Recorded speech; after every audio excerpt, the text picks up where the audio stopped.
सो बाबू चलो पढ़ते हैं म्यूजिक। म्यूजिक में हम आज जानेंगे राग।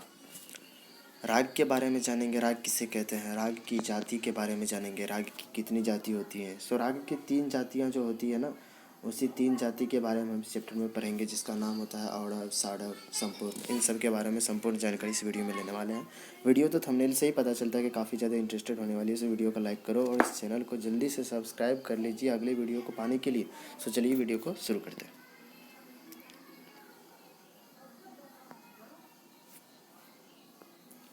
सबसे पहले हम जान लेते हैं बाबू राग किसे कहते हैं, राग कहते किसे हैं। सो राग के बारे में कहें तो स्वरों और वर्णों की वह अनुपम रचना, बहुत ही आसानी से समझना है। स्वरों और वर्णों की वह अनुपम रचना जिसे सुनकर हमें खुशी मिले, जिसे सुनकर हमें प्रसन्नता मिलती है, हमें खुशी मिलती है, उसे राग कहते हैं। सो राग का परिभाषा बड़ा ही ईजी था। स्वरों और वर्णों की वह अनुपम रचना जिसे सुनकर हमें खुशी मिले, उसे राग कहते हैं। दूसरे तौर में कहें तो बाबू क्या कहते हैं, राग से कई रस का निर्माण होता है, कई रसों का निर्माण होता है। राग से विभिन्न अलग अलग रसों का निर्माण होता है। रसों की अनुभूति हमें होती है, रसों के बारे में पता चलता है। इसलिए रसानुभूति से ही सुनने वाले का क्या होता है ना, मन प्रसन्न हो जाता है। जब रसानुभूति से आदमी सुनता है रसानुभूति को, तो इंसान का, आदमी का मन काफ़ी प्रसन्न हो जाता है और आकर्षित हो जाता है। नेक्स्ट पढ़ते हैं राग की जाति। राग की जाति किसे कहते हैं, राग की जाति यदि है तो राग की जाति कहते किसे हैं।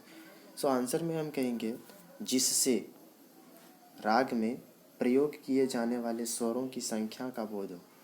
जिस नंबर से जो है ना, जिससे राग में क्या होता है ना, प्रयोग किए जाने वाले स्वर, राग में स्वर का प्रयोग किया जाता है, तो राग में प्रयोग किए जाने वाले स्वर की संख्या का बोध हो, उसे राग की जाति कहते हैं, उसे राग की जाति कहते हैं।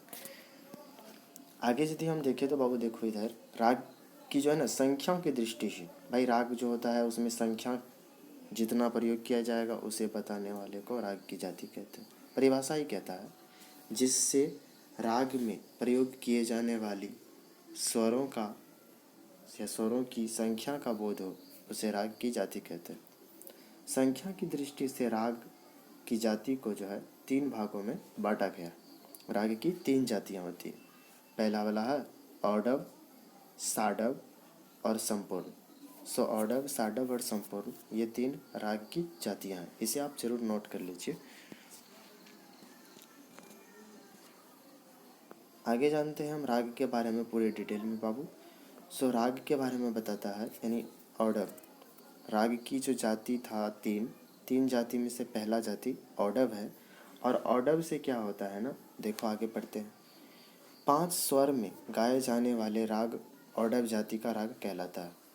औढ़व जाति का राग कौन होगा, जिस राग में 5 स्वर लगा हो, जिस राग में 5 स्वर लगा हो उसे औढ़व जाति का राग कहते हैं। परिभाषा कहना है तो बड़ा आसान, 5 स्वर में गाया जाने वाला राग औढ़व जाति का राग कहलाता है।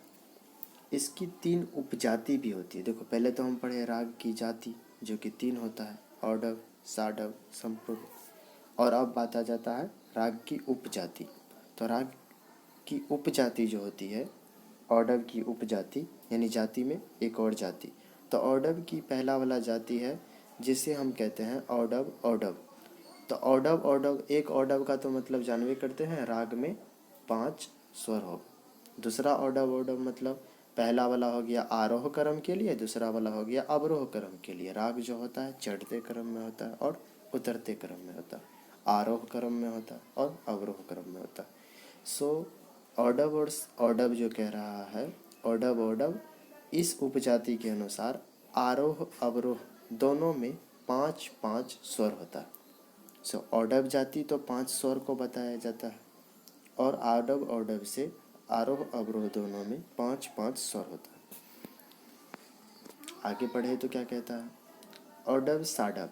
पहला तो उपजाति था औढ़व और दूसरा आ जाता है औढ़व, साढ़व। सो नाम भी याद रखना बहुत जरूरी, ज़्यादा आसान है। औढ़व, साढ़व, संपूर्ण, और इसी को बदल बदल के बनाया जाता है। सो पहले औढ़व था और अब औढ़व, साढ़व बन जाएगा, यानी 5-6।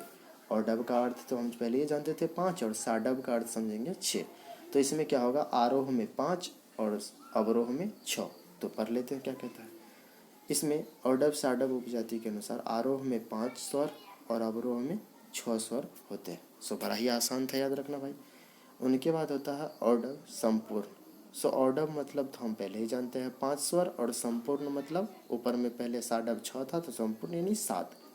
तो इसमें क्या होता है, यानी आरोह में 5 स्वर और अवरोह में 7 स्वर होगा।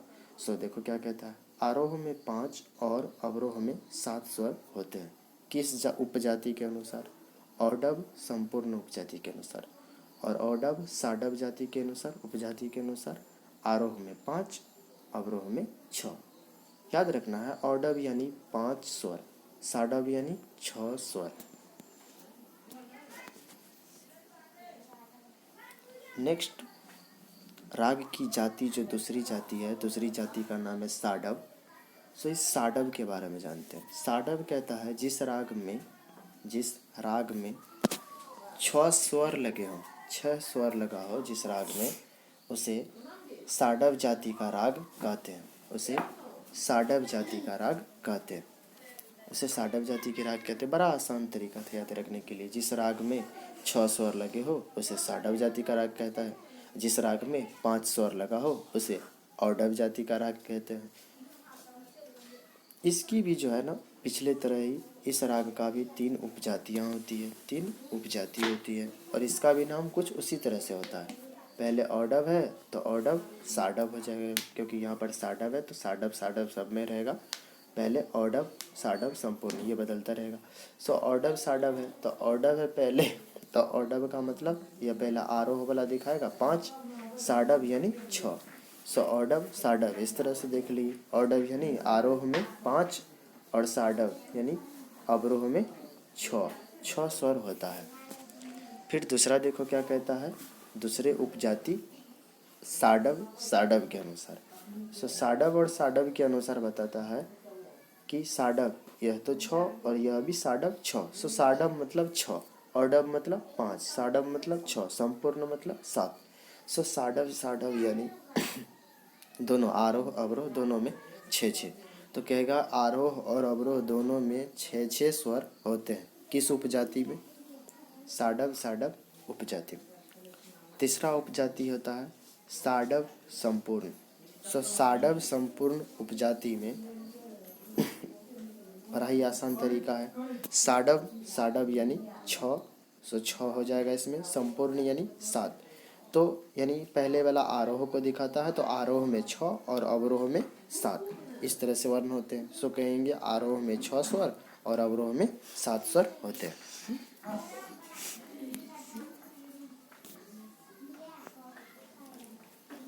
नेक्स्ट हम जानते हैं, देखो राग की जो 3 जाति होती है, औडव साडव संपूर्ण। सो सब संपूर्ण जाति के बारे में जानते हैं।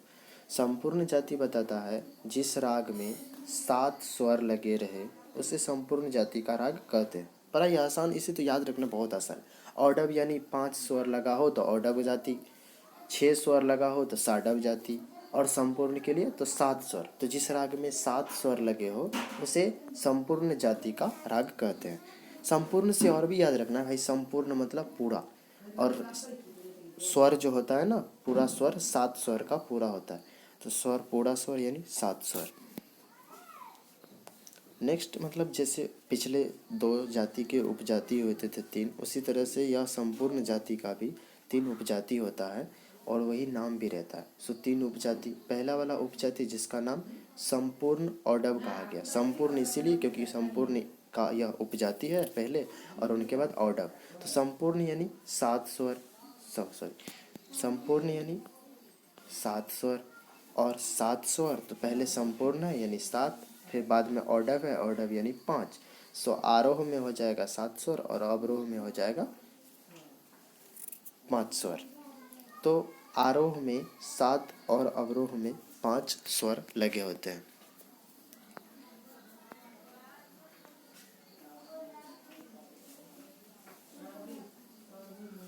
नेक्स्ट जो पढ़ने के लिए है हमारा, मतलब ना संपूर्ण जाति के 3 उपजाति में से एक उपजाति हमने अभी देख लिए और अभी से देखेंगे।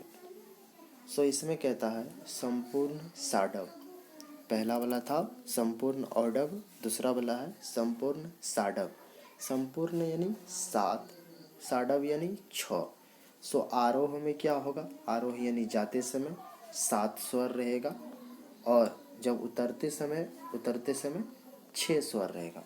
सो यही जाते समय यानी आरोह क्रम, उतरते समय यानी अवरोह क्रम में 6 स्वर, इस तरह से होता है। अब बात आती है संपूर्ण स्वर की। तो संपूर्ण में संपूर्ण यानी यह भी 7 और यह भी 7। सो आरोह यानी जब जाते रहेगा तब भी 7 स्वर होगा और जब उतरते रहेगा तब भी 7 स्वर होगा। सो आरोह अवरोह दोनों में 7 स्वर होती है।